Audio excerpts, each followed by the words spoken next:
On the day of dialysis, I wake up at 4:30 and then obviously straight to the bar. Then by 5:30, I have to be out of the house. I can't have breakfast at home because time is running. I catch a taxi there. Sometimes the taxis aren't there. We have to wait for them. So take a taxi, we get to town. Take a taxi from town to here.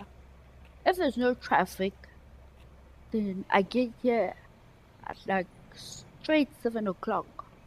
Nonhlanhla Kotwane travels to Charlotte Maxeke Hospital 3 times a week for dialysis treatment. She was born with only one kidney and started dialysis at the age of 7. Nonhlanhla is now 27 years old and has had 3 kidney transplants over the last 20 years. But now she's in renal failure. Her kidney does not function properly and her body needs the dialysis machine to help rid her blood of toxins and waste fluid. Certainly is helpful in keeping people alive. It's called artificial kidney. So what happens is that the blood is removed from the body. It's cleared by a filter, which the machine regulates, and then the cleaned blood is returned back to the person's body. Nonhlanhla needs to be connected to the machine from 7 to 11 a.m., totaling 4 hours of dialysis. But despite her early mornings and long taxi rides, she's one of the lucky few. South Africa is currently treating just over 6,000 patients with kidney failure, leaving many who need dialysis untreated. If you look at, say, a really high-income country like Taiwan, there's over 1,000 patients per million of the population who are on dialysis. In South Africa, we are looking at something like 150 per million. And it's estimated that if we look at equivalent economies like Thailand, Malaysia, Brazil, we should be treating at least 3 times our numbers. We just need machines.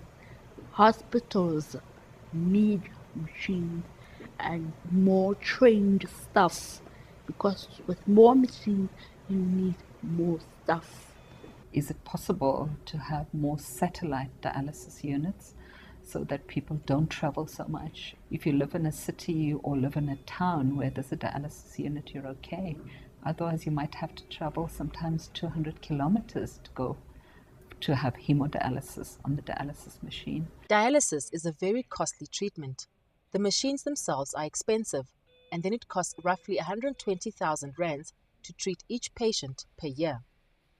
Because of this, public hospitals throughout the country often have to turn desperately ill patients away. I just wish more people didn't have to die from renal failure.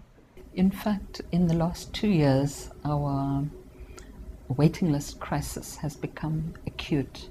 Previously, we were always able to make a plan and take people. So it's actually been a very difficult situation for the doctors and the nurses on the ground, because there are lots of patients who do fulfill the criteria for straight treatment but are unable to have it. A fair number of patients, by the time we can make a slot for them, they're no longer alive. And that's a very sad situation. Nonhlanhla passes the hours attached to the dialysis machine by reading the newspaper and chatting to the nurses. She is monitored closely and her blood pressure is checked every hour. I'm not gonna lie, I can't wait to get home. I'm tired.